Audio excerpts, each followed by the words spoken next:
जय।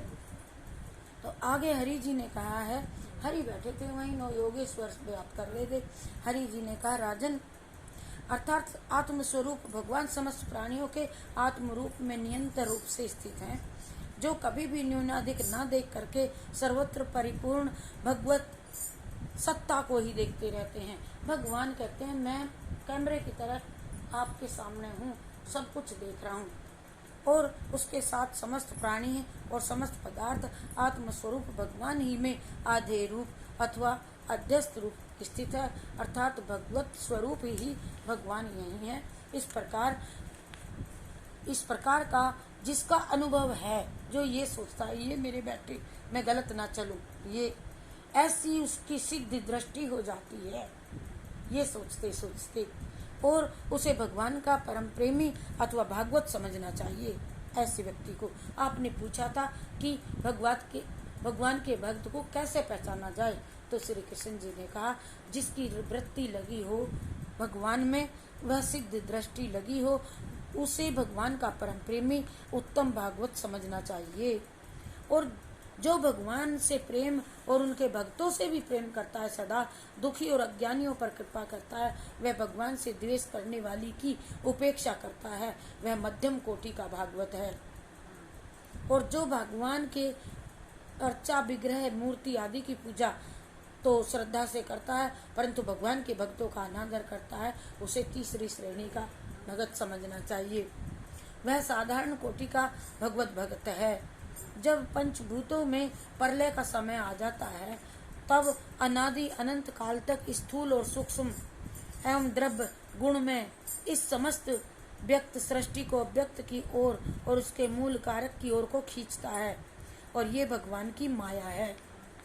जब हम ढंग से नहीं नाम लेंगे तो माया में खींचेगी, इधर उधर ध्यान जाएगा, और जब हम सब प्रपंच से दूर होंगे तो तब ये आय बलाय हमसे दूर हो जाएगी। इसे सृष्टि स्थिति और संहार करने वाली त्रिगुणमयी माया ही कहते हैं, ये हम माया है। और राजा निमि का तीसरा प्रश्न है कि भगवान की माया का क्या क्या रूप है, उसे हम कैसे पहचानें, क्या स्वरूप है, उसका उत्तर दिया है मनु जी ने कि अंतरिक्ष जी ने कहा, राजन, भगवान की माया का स्वरूप अनिवर्चनीय दिखाई नहीं देती है, अनिवर्चनीय है, इसलिए उसके कार्यों के द्वारा ही उसका निरूपण होता है। जैसा वह कार्य कर रहा है उससे मालूम होता है, और कार्यों से निरूपण होता है। यदि पुरुष परमात्मा जिस शक्ति से संपूर्ण भक्तों के कारण बन जाते हैं और उनके विषय में भोग तथा मोक्ष की सिद्धि के लिए अथवा अपने उपासकों की उत्कृष्ट सिद्धि के लिए स्वनिर्मित पंचभूतों के द्वारा देवता मनुष्य आदि की सृष्टि करते हैं, और उसी को माया कहते हैं।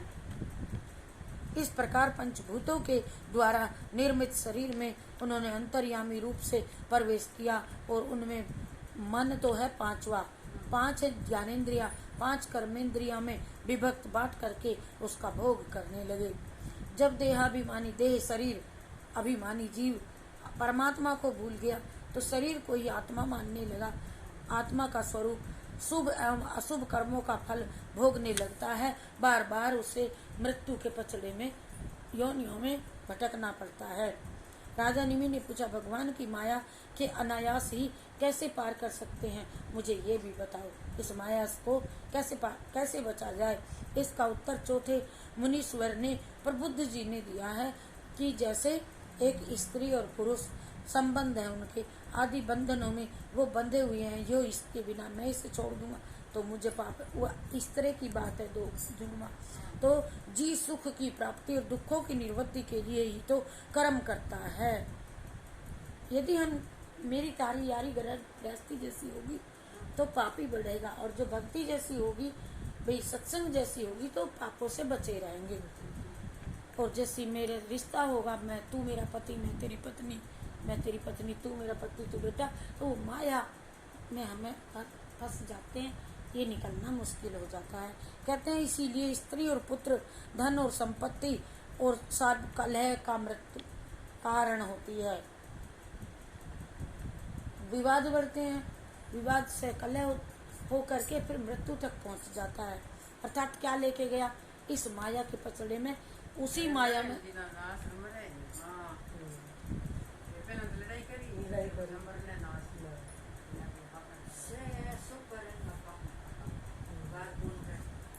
फिर हमें मर कर के जिनके साथ लड़े थे उससे बदला लेने आऊंगा।